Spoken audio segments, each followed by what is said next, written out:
Eu danço. Estou a ver alguns não estão a dançar. Toda a gente.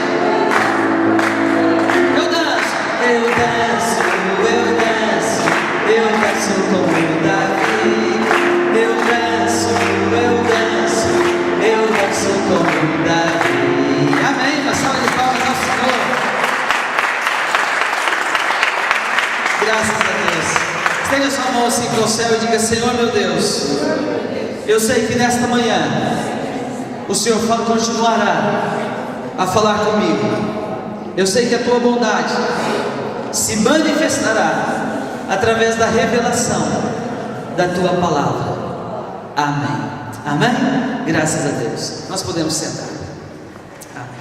Deus é um Deus de coisas especiais. Digam todos comigo: Deus é um Deus de coisas especiais. Amém. Sabe, queridos, talvez uma definição para coisas especiais é aquilo que não é comum, aquilo que é extraordinário. Ou seja, Deus ele é perito em pegar coisas que são comuns e transformar essas coisas comuns em algo extraordinário, em algo maravilhoso. Quer ver um exemplo? O que a Bíblia nos diz acerca do homem? A Bíblia diz que Deus pegou do pó da terra, provavelmente moldou, soprou e deu origem ao homem. Então, da terra que era comum, como é que se chama o nosso planeta? Para alguns, Lua, né? Está mais lá do que cá, não é? Então, digam a todos: como é que se chama o nosso planeta? Alessandra, como é que se chama o planeta? A Alessandra está Marte, não é? Não está, não está. Eu já vi que não. Então, Deus pegou da terra que é comum, e daquilo que era comum, Deus fez algo extraordinário, que foi o homem. E o homem, houve um determinado momento que Deus achou que o homem também era comum, era simples demais, e criou uma coisa muito complicada deste homem, chamada mulher. Não é? Porque Deus pega tudo que é simples e transforma em algo, não é? Não, mas vamos lá compreender claramente. O que é que Deus fez? Da terra ele fez o homem, e do homem ele fez a mulher. Porque Deus ele é extraordinário. Deus simplesmente pega tudo aquilo que é simples e transforma em algo extraordinário. E queridos, existe uma capacidade de Deus em transformar não apenas coisas simples em coisas extraordinárias, como também transformar aquilo que é imundo em puro. Digam todos comigo: Deus transforma aquilo que é imundo em algo puro. Amém.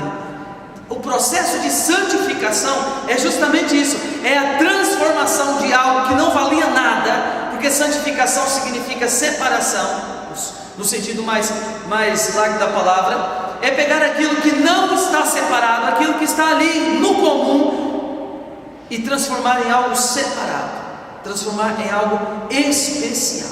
Eu quero que você abra comigo a sua Bíblia no livro de Atos, do Novo Testamento, capítulo 10, Atos dos Apóstolos, capítulo 10, Atos dos Apóstolos, capítulo 10. Quero que você abra. Se você encontrou, fique de pé. Não há sono que resista. Atos dos Apóstolos, capítulo 10. Diz assim, verso 1: E havia em Cesareia um varão por nome Cornélio, centurião da corte chamada Italiana, piedoso e temente a Deus com toda a sua casa, o qual fazia muitas esmolas ao povo e de contínuo orava a Deus. Este, quase a hora nona do dia, viu claramente numa visão, um anjo de Deus que se dirigia para ele e dizia: Cornélio. O qual, fixando os olhos nele e muito atemorizado, disse: Que é, Senhor? E disse-lhe: As tuas orações e as tuas esmolas têm subido para a memória diante de Deus. Agora, pois, envia homens a Jope e manda chamar Simão, que tem por sobrenome Pedro. Este está com um certo Simão, curtidor, que tem a sua casa junto ao mar. Ele te dirá o que deves fazer. E retirando-se o anjo que lhe falava, chamou 2 dos seus criados e um piedoso soldado dos que estavam ao seu serviço. E havendo-lhes contado tudo, os enviou a Jope. E no dia seguinte, indo ele seu caminho, e estando já perto da cidade, subiu Pedro ao terraço para orar quase à hora sexta. E tendo fome, quis comer, e enquanto lhe o preparavam, sobreveio-lhe um arrebatamento de sentidos, e viu o céu aberto, e que descia um vaso como se fosse um grande lençol, atado pelas 4 pontas e vindo para a terra, no qual havia de todos os animais, quadrúpedes e répteis da terra e aves do céu. E foi-lhe dirigida uma voz: levanta-te, Pedro, mata e come. Mas Pedro disse: de modo nenhum, Senhor, porque nunca comi coisa alguma imunda ou comum. E segunda vez lhe disse a voz: não faças tu comum ao que Deus purificou. E assim aconteceu por 3 vezes, e o vaso tornou a recolher-se ao céu. Estando Pedro duvidando entre si acerca do que seria aquela visão que tinha visto, eis que os varões que foram enviados por Cornélio pararam à porta, perguntando pela casa de Simão. Até aqui a palavra de Deus. Nós podemos sentar. Amém. A história que nós acabamos de ler fala-nos acerca de um homem que nós sabemos que era tido como gentil, ou seja, aquele que não era judeu, era tido como gentil pelo povo de Israel. E este homem gentil, que não era judeu, a Bíblia nos diz que ele era piedoso diante de Deus. A Bíblia nos diz que ele buscava ao Senhor. Digam todos comigo: quem busca o Senhor, o encontra. Então este homem, ele buscava a Deus, mas ele não era judeu. E Deus teve uma ideia. Por que não Pedro, famoso apóstolo Pedro, um homem cheio de Deus, um homem cuja palavra diz que até a sombra dele curava os enfermos, por que não enviar este Pedro a este homem chamado Cornélio, que mesmo não sendo judeu, tem sede de Deus? Deus pensou: por que não? Porque ninguém melhor do que Pedro para ir lá, ninguém melhor que Pedro para ir apresentar Jesus, apresentar Deus encarnado a este homem chamado Cornélio. Mas Pedro tinha um grande problema que deveria ser ultrapassado, que deveria ser resolvido. Para Pedro e para todo judeu novo convertido em Jesus, ou para muitos, o gentil não tinha direito a Cristo. O gentil, aquele que não era judeu, não tinha direito à salvação. Aliás, este foi um dos grandes problemas do apóstolo Paulo, porque o apóstolo Paulo começou a bater nesta tecla: o Senhor também veio, nisso não há grego nem há judeu, são todos chamados. Então Deus teve uma ideia. Pedro sobe para o terraço, foi o texto que nós lemos. Pedro sobe para o terraço e ele tem como que uma visão, os sentidos dele são arrebatados, ele tem como que uma visão, um lençol que se desdobra ali, e aparece toda a sorte de animais quadrúpedes e aves, e esta voz diz a ele: mata e come.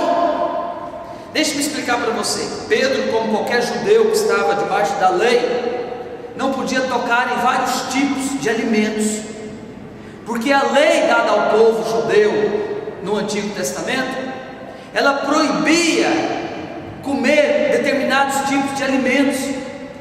E nesta visão deste lençol, o Senhor mostra para Pedro aquilo que era proibido e diz: mata e come. Ou seja, o Senhor está dizendo para Pedro: aquilo que era já não é. Digam todos comigo: aquilo que era já não é. Ou então aquilo que não é passa a ser. Digam todos comigo: aquilo que não é passa a ser. Ou seja, Deus transformou aquilo que era profano, aquilo que era comum, aquilo que era desprezível, naquilo que era passado, aquilo que era santo, aquilo que poderia ser, e passou a ser permitido. E esta visão não apenas veio trazer um novo menu, um novo cardápio para o judeu, como também começou a abrir os horizontes, o entendimento de que o Senhor é um Deus que transforma aquilo que não é naquilo que é, que o Senhor é um Deus que transforma aquilo que não é santo, aquilo que é profano, naquilo que é santo, naquilo que é separado. Começou a abrir o entendimento acerca desta pessoa. Durante 3 vezes nós lemos escrito: não tornes imundo o que eu santifiquei. 3 vezes nós lemos, porque 3 vezes pelo menos está escrito, o apóstolo Pedro rejeitou aqueles alimentos. Não torne imundo ao que eu santifiquei. Ou seja, não torne desprezível, simples, não profane aquilo que para mim é especial. É isso que nós temos que entender. Há coisas que para Deus passam a ser especiais e que muitos homens têm o dom de desprezar, têm o dom de profanar. Queridos, existe um grande perigo e uma grande facilidade de sermos profanadores. Sabia disso? Eu vou repetir.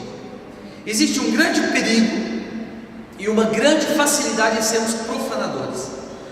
Pastor Fábio, então o que é um profanador? Profanador é aquele que desvaloriza o que Deus valoriza. O profanador, ele desvaloriza o que Deus valoriza, e ele valoriza o que Deus desvaloriza. Este é o profanador. Isto é perigoso. É perigoso por quê? Porque o profanador, ele é rejeitado por Deus, porque ele não tem comunhão com Deus. Por que ele não tem comunhão com Deus? Justamente por isso, porque ele valoriza o que Deus não valoriza e desvaloriza o que Deus valoriza. Então estão em polos contrários. É perigoso ser profanador, é perigoso, e é fácil ser profanador. Vamos dar um exemplo prático do que é um profanador dentro da igreja. Veja lá se não é fácil ser profanador. Numa das nossas lições do curso de obreiros de nível 1, nós falamos sobre isso. Nós falamos que há serviços na obra de Deus que aos olhos de muitos são serviços desprezíveis. E deixa eu contar para vocês um testemunho que em todas as lições do curso de obreiros de nível 1 eu faço questão de repetir. Uma vez nós tínhamos um obreiro na nossa igreja que ele tinha as chaves da igreja. Ele tinha as chaves do templo. Ele podia abrir o templo e fechar quando ele bem entendesse. Ele tinha as chaves. E nós somos rigorosos com as chaves. Eu creio que vocês entendem por quê, não é? Somos rigorosos. Há um número limitado de pessoas que têm a chave, até por uma questão de organização. E houve uma situação qualquer em que alguém precisou entrar na igreja para pegar um instrumento, já não me lembro, e essa pessoa estava completamente incontactável. E quando eu tive a oportunidade de falar com ela, eu disse: tu tens a chave, então é importante que esteja minimamente contactável, porque alguém pode precisar ir na igreja, ele sabe que você tem a chave, e então liga para si, e você vai lá abrir a porta e serve ao Senhor neste negócio. E a pessoa começou a barafustar, começou a achar a chave. E a minha mulher estava ao pé e disse assim: mas olha lá, era um jovenzinho, por isso que a gente também falou assim com um pouco mais à vontade, mas olha lá, é uma honra tu teres a chave da igreja, é uma honra. E ele virou e disse assim: honra? Eu tenho a chave porque eu tenho que vir aqui limpar a igreja? Bela honra. Irmãos, aquilo não apenas doeu em mim enquanto pastor, mas aquilo me revelou o quão profano naquele momento estava a ser aquele obreiro. Por que ele estava a ser profano? Porque ele estava desprezando algo que eu sei que o Senhor valoriza. Ele estava tornando imundo, tornando desprezível, tornando comum. Isso é comum. Deus não liga isso. Deus liga a coisas comuns que você nem imagina. Então ele disse: eu tenho a chave para vir limpar a igreja, bela honra ter a chave para limpar a igreja. Então ele tornou imundo aquilo que para Deus tinha valor. Ele desvalorizou aquilo que para Deus tinha valor, porque eu sei que é um privilégio poder tomar conta da casa de oração, poder tomar conta da casa de Deus. Então é muito fácil nós sermos profanos, é muito fácil nós desprezarmos o que Deus valoriza. Aliás, o Senhor diz: aquele que quer ser maior, que seja o menor. A valorização começa justamente pelas coisas pequenas. O Senhor não está à espera que você faça uma grande obra para Ele começar a dar valor. Ele vai começar a valorizar do pouco, porque Ele sabe que se você for fiel no pouco, também será fiel no muito. O Senhor está à espera que você dê a sua oferta pequenina, mas que está cheia de fidelidade.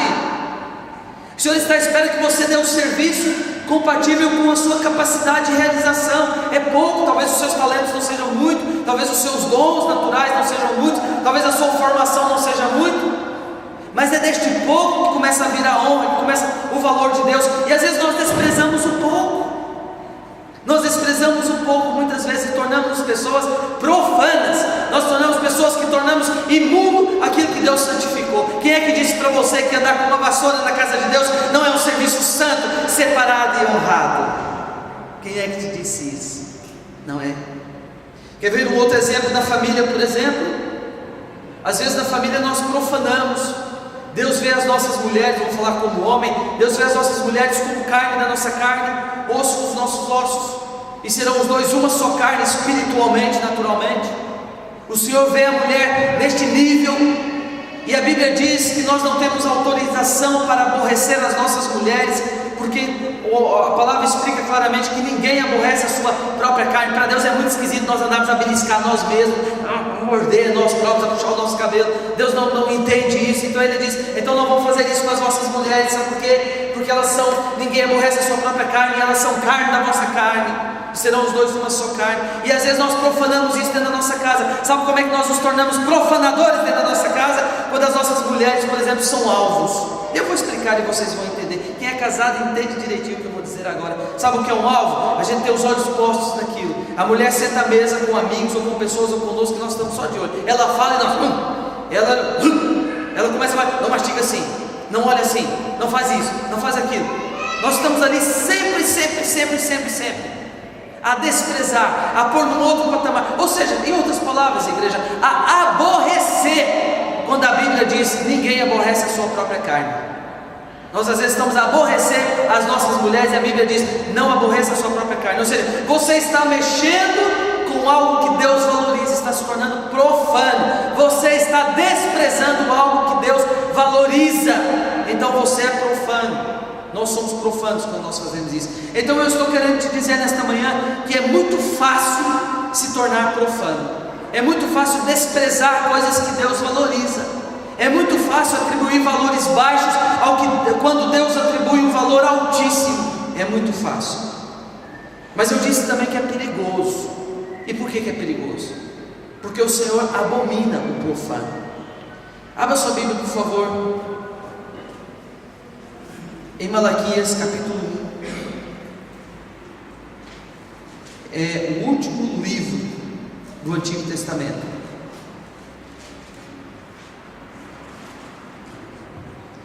Malaquias capítulo 1, verso 1 e 2.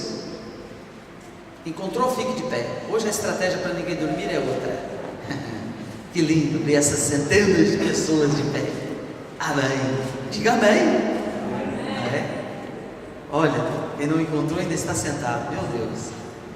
Fazendo de conta, irmã? Malaquias capítulo 1, verso 1 e 2. Quem não encontrou esse? Quem não encontrou, não procure mais. Não procure, só esse. Diz assim: peso da palavra do Senhor contra Israel pelo ministério de Malaquias. Eu vos amei, diz o Senhor, mas vós dizeis: em que nos amaste? Não foi Esaú, irmão de Jacó? Disse o Senhor: todavia amei a Jacó e aborreci a Esaú. Digam todos comigo: todavia o Senhor amou a Jacó e aborreceu a Esaú. Pode sentar. Aí você diz assim: pastor, não estou percebendo. Para você compreender é preciso lembrar a história de Esaú e a história de Jacó. Esaú foi o filho primogênito, o primeiro, e Jacó foi o segundo a sair. Jacó não tinha direito à primogenitura. E nos tempos do Antigo Testamento, nos tempos de Israel, nos tempos de Esaú e de Jacó, o primogênito ele tinha direito a uma porção maior da herança. Ele era primogênito. Ele tinha direitos que aquele que não era primogênito não tinha. E Esaú era o primogênito. E você que não conhece a história, eu quero te dizer que houve um determinado momento na vida de Esaú, que Esaú olhou para a sua primogenitura e ele pensou com ele próprio: para que essa primogenitura, para que serve a mim esta primogenitura? está fazendo na minha vida? Sobretudo a primogenitura era um investimento a longo prazo, porque ela tinha muito a ver com herança, e era também um posicionamento espiritual. Entretanto, Esaú, ele desprezou a sua primogenitura. Ele não quis saber da sua primogenitura. E você diz: como é que ele não quis saber? Eu te explico. O seu irmão Jacó chegou nele e disse: eu quero que tu me vendas a tua primogenitura. Te peço, eu pago um preço por ela. Vende-me a tua primogenitura. E a Bíblia nos diz, e se você for ler você vai perceber, que Esaú trocou a primogenitura dele por um guisado de lentilhas.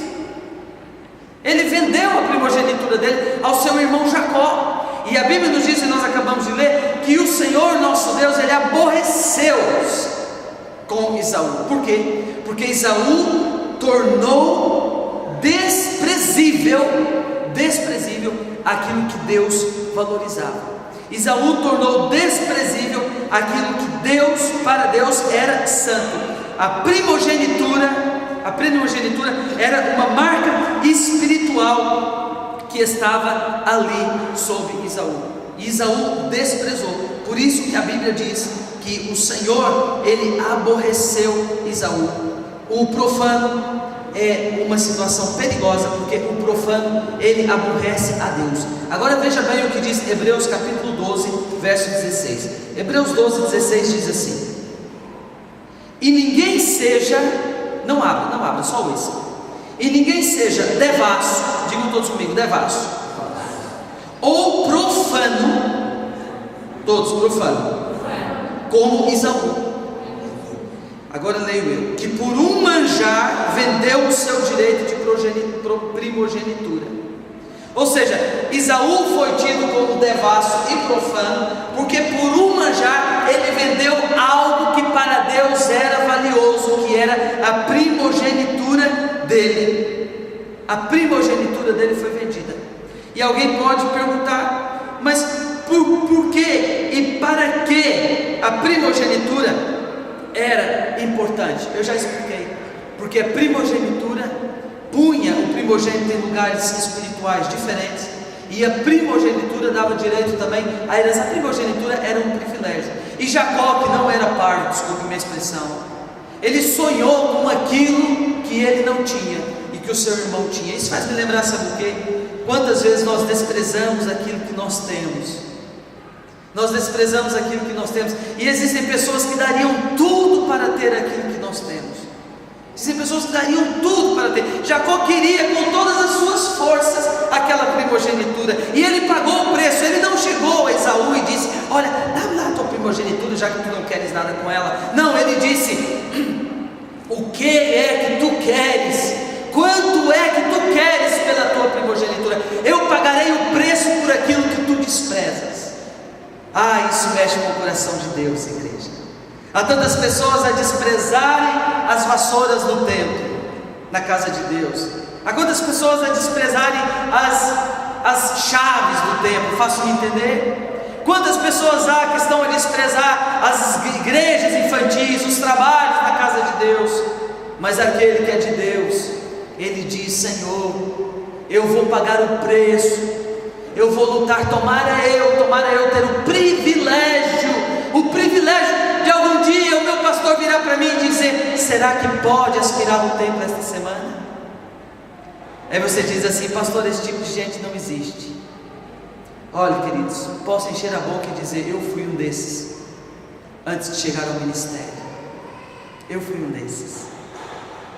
A nossa igreja, onde eu fui consagrado, ela estava aberta, tal como a nossa, todos os dias da semana, e aos sábados inclusive, mas aos sábados ninguém trabalhava, nenhum dos empregados, nenhum dos pastores trabalhava na igreja aos sábados. Então era preciso sempre uma escala de irmãos para estar lá das 10 às 19 horas, atender o telefone. E um dia eu era aluno do Instituto Bíblico, ainda fazia pouca coisa, de livre e espontânea vontade comecei a perceber que ninguém deitava o lixo da igreja fora. Comecei a deitar o lixo da igreja fora, ninguém deitava, ninguém, nem a senhora da limpeza, nem nada, ninguém punha o lixo lá. Eu percebi que havia ali uma lacuna na igreja. Eu pensei: epa, aqui uma coisa que eu posso fazer. Pastora Paula, é verdade ou é mentira? Faz assim com a mão, é verdade, não é? Ela fez assim. Eu percebi que ninguém deitava o lixo fora. E eu disse: epa, arranjei um trabalho para mim na casa de Deus.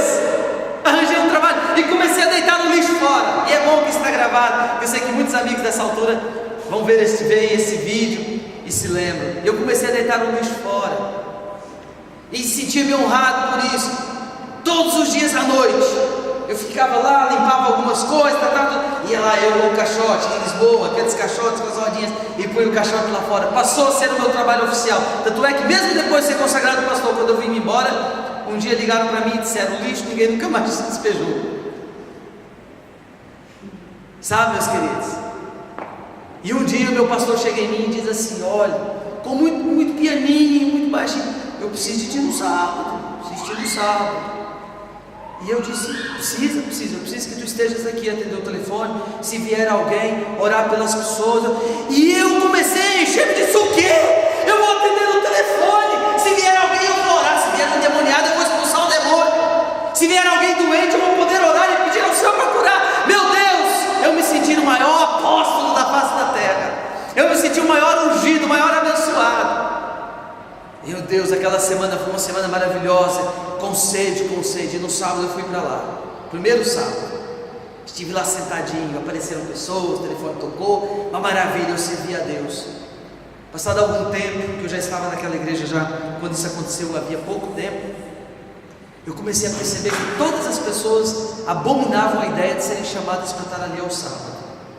Todas as pessoas. Fim ao cabo, sábado, dia de ensaio do louvor, sábado, dia de passear, sábado é o único dia da minha folga, sábado. E eu comecei a perceber isso que eu estou a pregar hoje, que para poucos algumas coisas são santas, são especiais, não são comuns, mas para muitos, não é, Alessandra? Para muitos, a mínima coisa, desde que o Senhor santificou, é uma coisa grandiosa e tremenda. Você pode dar uma salva de palmas ao Senhor? Bem forte.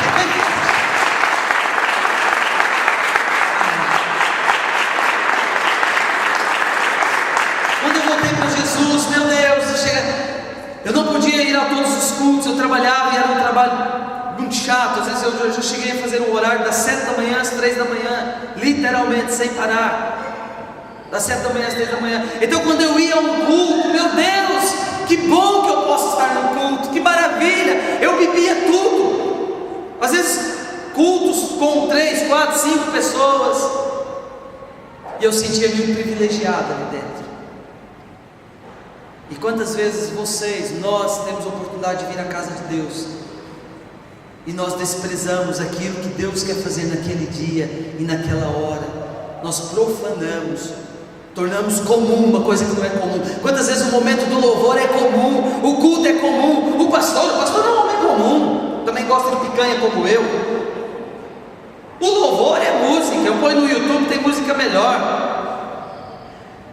Culto, há tantos por aí. Quantas vezes nós desprezamos, nós profanamos, nós tornamos simples aquilo que não é simples, aquilo que Deus chamou de especial, aquilo que para Deus faz todo sentido, aquilo que move o Todo-Poderoso, e nós simplesmente negligenciamos. Quando estão a entender, diga amém. Eu acho muito interessante Hebreus capítulo 12. Nós lemos o verso 16, que está escrito: e ninguém seja devasso ou profano como Esaú, que por um manjar vendeu o seu direito de primogenitura. Eu acho muito interessante os versos que antecedem a este. Eu vou ler para vocês e vou explicar. Porque o apóstolo aqui chama provavelmente Paulo, escreveu Hebreus, não sabemos ao certo. Ele diz claramente que quem faz como Esaú é um devasso, é um profano. Mas olha, preste bastante atenção no que diz o verso 14. Eu vou ler para vocês 2 versos antes. Diz assim: segui a paz com todos e a santificação, sem a qual ninguém verá o Senhor. Todos comigo. Segui a paz e a santificação, sem a qual ninguém verá o Senhor. O profano, sabe o que ele faz? O profano, ele vende como Esaú vendeu, e barato, aquilo que Deus valoriza e é invendável. Sabe uma coisa que eu digo para minha esposa quando o ambiente lá em casa começa a ficar com fumo branco? Abemos papa, Quando as coisas lá em casa começam assim, eu começo a dizer para ela: não vamos vender a nossa paz por isso que não presta, por isso que não interessa. Às vezes quando eu digo já é tarde demais, ela já me bateu, mas às vezes eu ainda vou a tempo. O profano, ele, por exemplo, ele vende a paz por banana, por guisado de lentilha, tal como Isaú, não há diferença nenhuma. Olha os versos que antecedem, o verso onde a palavra diz: e não sejam devassos e profanos como Isaú, que por um manjar vendeu o seu direito de primogenitura. Eu li o verso 16, o verso 14 diz: segui a paz com todos e a santificação, sem a qual ninguém verá o Senhor. Há pessoas que vendem a paz e pensam que não estão a ofender a Deus. Sem paz é profano, porque Deus valoriza a paz. E sem santificação ninguém verá a Deus. O que é sem santificação? É sem aquilo que Deus valoriza estar presente. Se aquilo que Deus valoriza não está presente, você não o verá. Sem santificação ninguém verá a Deus. A presença de Deus não é como a presença do diabo. Não é não. Na quinta-feira nós tivemos a resolver uma situação delicada. E quando eu entrei aqui para dentro, eu entrei cantando, louvando, estavam os irmãos ali fora. Quando eu saí aqui, eu vi um bicho que eu não sei o que é, eu sei o que é, um demônio. E eu fui lá, expulsei, meus pelos ficou todo em pé, e expulsei, disse: que não é tua morada, tu sais daqui em nome de Jesus. Passou aqui à minha frente, foi ali para aquelas cadeiras, ali, eu saí dali e vi. Pessoas que dizem: ver demônio não faz bem. Não faz bem se você deixar ele lá, mas vai lá e expulsa. Entrou ali pelo corredor ali. Sabe, Deus não é como o diabo. O diabo é como aqueles cãezinhos. Coitado dos cães, trataram os cães como se fosse o diabo. É só um exemplo. Os cães às vezes não têm senso, não é bom senso. Os cães entram nos sítios mais inapropriados, não é? Um cão sujo, cheio de pulguinhas, coitadinho, é capaz de entrar num hotel 5 estrelas no UAU e ficar ali se ninguém o expulsar. O diabo é assim. Ele entra e quer ficar. Se você não o expulsar, ele fica ali. Deus não é assim. Deus não vai entrar em lugares que não tem nada a ver com Ele. Deus não vai estar em ambientes, em situações que não tem nada a ver com Ele, muito menos em pessoas que não tem nada a ver com Ele, porque a palavra diz: seguir a paz com todos e a santificação, sem a qual ninguém verá ao Senhor. Paz é muito clara, e santificação. Sabe de uma coisa, queridos? O profano, ele vende a paz dele. O profano também vende a fé dele. Todos os dias, olhe toda a gente para mim, eu vou falar agora com você muito claramente. Todos os dias o diabo quer comprar a sua fé a preço de banana. Todos os dias. Todos os dias alguém há de chega em você e tenta comprar a sua fé. Como é que ele compra a sua fé? Te vendendo a incredulidade, colocando em causa, colocando em dúvida, colocando no relativismo, na subjetividade. Todos os dias a nossa fé está em leilão na boca de Satanás. E é isso que a palavra diz: ninguém seja devasso, seguir a paz e a santificação, ou seja, mantenha aquilo que é santo na sua vida, mantenha a sua fé a todo custo, mantenha a sua fé a todo custo, mantenha os seus pensamentos saudáveis a todo custo, mantenha a honra a todo custo, mantenha a obediência a todo custo, mantenha o temor a todo custo. Quem é que está percebendo o que o pastor está dizendo? Faça assim: mantenha a todo custo, não venda, porque a Bíblia diz acerca de Satanás: na multiplicação do teu comércio encontrou-se iniquidade em ti. Ou seja, tu és um negociante que está sempre a oferecer algo melhor, mas não é. O diabo vai sempre te oferecer a dúvida como alternativa à sua fé, mas deixe-me dizer, você nunca vai perder por ter fé, nunca. O dia em que você ter fé, que vai andar sobre as águas, por mais louca que ela seja, ela será benefício para a sua vida. Amém? Satanás é o maior merceeiro que tem, e ele usa as pessoas que estão à nossa volta para vender o seu produto. Poucas são as pessoas que estão aqui, que têm um ambiente familiar que anima a sua fé. Poucas são as pessoas que chegam aqui, que chegam em casa e tem um familiar que diga: foi à igreja hoje, valente, o que você aprendeu lá? Compartilhe comigo também, eu também quero ouvir, eu também quero encher o meu coração. E a pessoa diz: olha, não perca isso, guarda isso. Poucos são, mas a maioria de nós chegamos às nossas casas, só tu mesmo para acordar cedo para ir para a igreja. A maioria de nós talvez chegamos em casa, então, e hoje? Falou de dinheiro? E hoje pediu muito? A maioria de nós chegamos, então, quem foi o pregador hoje? O de sempre? A maioria de nós é a mercearia de Satanás a trabalhar, a comprar a sua fé. Não seja devasso nem profano. Fé é algo santo. Diga para o seu irmão: fé é algo santo, não se vende. Porque tudo que Deus dá é santo, não pode ser trocado. Quem troca a fé de uma pessoa pela incredulidade, quem troca a paz pela perturbação, quem troca a saúde dos pensamentos pela doença da desconfiança e da maquinação. Sabe o que é isso? Pessoas que chegam até nós estamos saudáveis. Eu estou farto de ensinar isso na igreja. Não deixa ninguém pôr a sua mente doente. A Bíblia diz: aquilo que é bom, é justo e honesto, nisto pensai.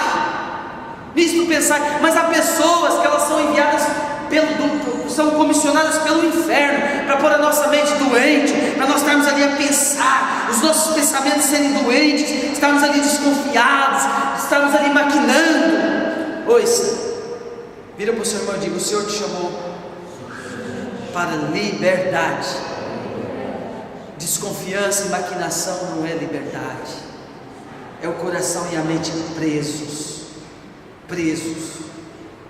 O profano, ele troca os bons pensamentos pelo mau pensamento, ele troca a confiança pela desconfiança, ele troca a fé pela incredulidade, ele vende tudo. Basta alguém vir. Em português há um bom ditado para isso: ele emprenha-se pelos ouvidos. Basta alguém vir, quem chegar primeiro leva. Durante muito tempo eu desenvolvi um ministério assim. Eu ficava sabendo que tinha uma pessoa a contaminar o coração da outra, eu ia lá apaziguar. Olha, acabou, morreu, graças a Deus, há muito tempo. Se você deixa se contaminar, chafurdar, perder fé, perder unção, perder ministério, perder membresia, perder o que quiser pelos seus ouvidos, não posso fazer nada. Eu ensino a palavra de Deus aqui. Quem está entendendo, diga amém. Quem acha que isso é de Deus, dê uma salva de palmas.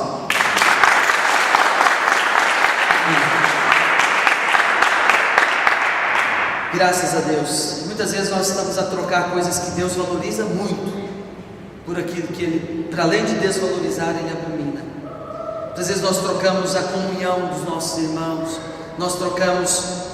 nós desprezamos às vezes coisas de Deus. Nós poderíamos falar muito hoje, muito.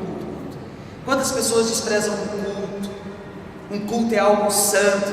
O Espírito Santo criou o culto para a igreja. Quantas pessoas desprezam o louvor? Quantas pessoas desprezam os pastores? Desprezam aquilo que Deus separou. Deus separou homens para o ministério. O apóstolo Paulo diz para ungirmos, colocarmos a mão. Apocalipse chega a tratar os pastores por anjos que estão na igreja, e as pessoas desprezam. É comum, não é mais especial que eu. Não, mas eu não quero ser mais especial que ninguém. Mas eu sei que eu não sou comum. Sou bem maluquinho, mas eu sei que eu não sou comum. O profano, ele despreza. Infelizmente é fácil ser profano. O que é santo não pode ser desprezado, sabia? Vira para o seu irmão e diga: o que é santo não pode ser desprezado. Por quê? Porque é santo, é especial. Santo é separado. Você tem um guarda-fatos, o seu guarda-roupa está ali com a sua roupa toda, e de repente você separa uma roupa. Você separou por alguma razão. Ela é especial, ela tem um lugar diferente daqueles todos, e santo é isso. Quem vem do catolicismo está habituado a chamar santos aqueles a quem a igreja católica canonizou e santificou, mas a Bíblia está chamando santo a você e a mim. Sabia disso, irmão? A Bíblia está chamando santos a nós. Olha, Efésios capítulo 1, verso 1, só a título de exemplo. Olha como o apóstolo Paulo começa a carta aos Efésios. Ele diz assim: Paulo, apóstolo de Jesus Cristo, pela vontade de Deus, aos santos que estão em Éfeso e fiéis em Cristo, a graça e paz da parte de Deus, nosso Pai, e da do Senhor Jesus Cristo. Ele está chamando-nos de santos. Sabia disso? Santos somos nós. Diga toda a gente: santos somos nós. Porque santo não significa que não peque. Santo significa que está separado e santificado e perdoado pelo sangue de Jesus. E a Bíblia chama-nos de santos. A igreja primitiva tratava os irmãos uns aos outros de santos. No próprio livro de Apocalipse, o povo de Deus é tratado como santo. Então, se você tem essa ideia de que santo é só aquela pessoa que foi, que eventualmente hoje, não, a Bíblia trata por santos todos aqueles que estão santificados pelo sangue de Jesus. E se você é santo, deixe-me dizer uma coisa: se você é santo, você é separado. Está a falar de nós. Se você é separado, você é especial. Digam todos comigo: eu sou especial.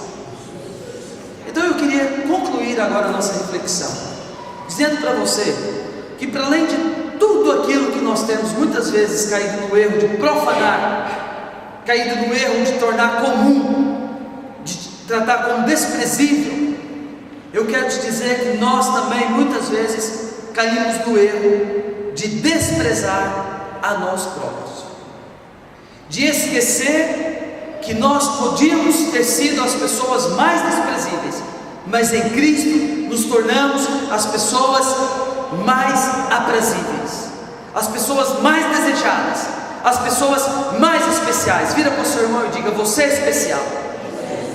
Não rejeite, diga: não rejeite esta marca que Deus pôs em si. Amém.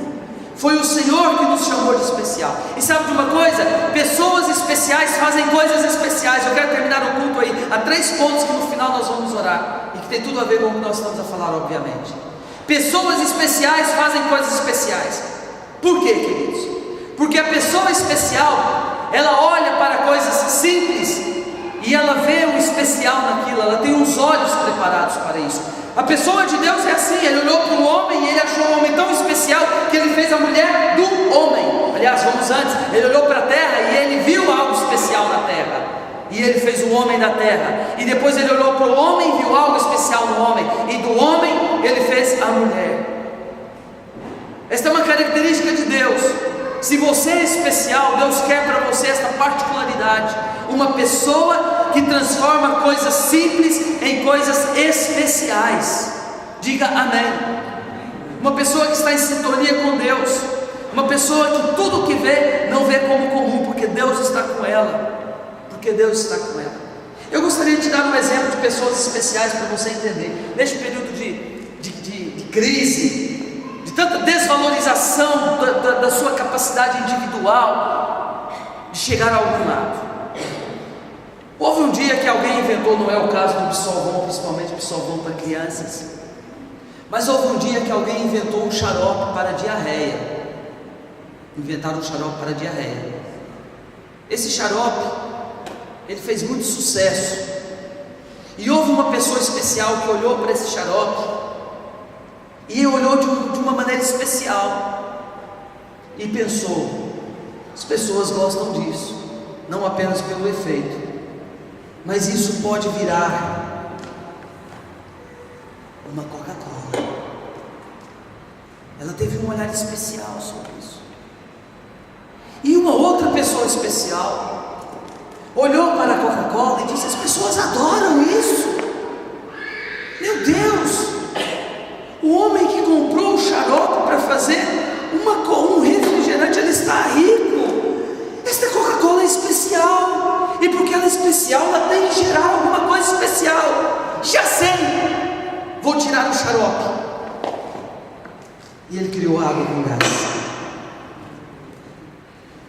E um dia um outro especial olhou para a água com gás, contemporâneo nosso, e ele disse: isso é especial. Quer dizer, nunca vi as pessoas andam comprar água com gás e andam se deliciar com água com gás. Isso é especial, mas é água. Já sei, eu vou pôr um sabor nesta água.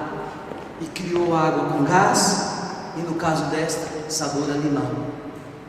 Digam todos comigo: nem é xarope, nem é Coca-Cola, nem é água com gás. É água com gás, sabor a limão. Dê uma salva de palmas às pessoas especiais.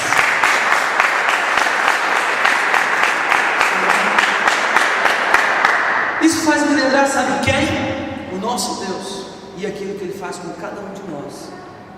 Ele torna-nos especiais e não profanos, pessoas que valorizam tudo aquilo que lhes chega à mão e que faz tudo aquilo como se fosse feito ao Senhor, pessoas que honram, pessoas que se dobram, pessoas que atribuem valor, pessoas que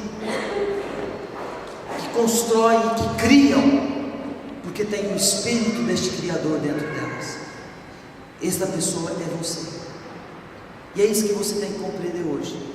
Se calhar talvez você tenha desprezado a sua vida, talvez você tenha desprezado a igreja, tenha desprezado os servos de Deus, talvez você tenha desprezado o que te vem à mão. Jacó, ele comprou caro algo que alguém, neste caso o seu irmão Esaú, desprezava. Você também foi comprado. Jesus te comprou na cruz do Calvário. Portanto, você não é profano, você não é comum. Você e eu, nós não somos pessoas quaisquer. Alguém pode nos desprezar, alguém pode nos tirar o valor, alguém pode nos tirar a importância, alguém pode te ter tirado a importância, ter te tirado o valor, mas para Deus, você é esta pessoa especial, que sempre pode gerar algo especial, sempre, sempre. Você é esta pessoa para Deus. E há 3 coisas que eu gostaria que você nesta manhã decidisse. A primeira, a não desprezar mais o que o Senhor não despreza, o que Deus não despreza. A dizer: Deus, se tu valorizas, eu valorizarei também. A segunda coisa é você próprio olhar para si e saber o valor que você tem, porque foi comprado por Jesus. Você é especial. O seu marido pode tirar todas as qualidades, ele pode tentar machucar o seu ego, ele pode tentar te intimidar, mas você é especial. O seu ministério pode ser posto dentro de uma prisão por homens, você pode ser posto numa cruz e ali gritarem: se é Salvador, se é Deus, salva-te a ti mesmo. Mas você tem valor, você é especial. E por último, eu queria que você decidisse a ver como Deus vê. E Deus vê coisas que homem não vê. Usei um exemplo humano para te mostrar como é possível ver mais. Num xarope, um homem viu um refrigerante. Num refrigerante, o homem viu um meio termo, que era uma água gaseificada. Numa água gaseificada, o homem viu algo que nem era água, nem era refrigerante, era água com sabor. Deus quer te dar uma visão para ver coisas diferentes. Visão para ver coisas diferentes. Vamos ficar de pé, em nome de Jesus.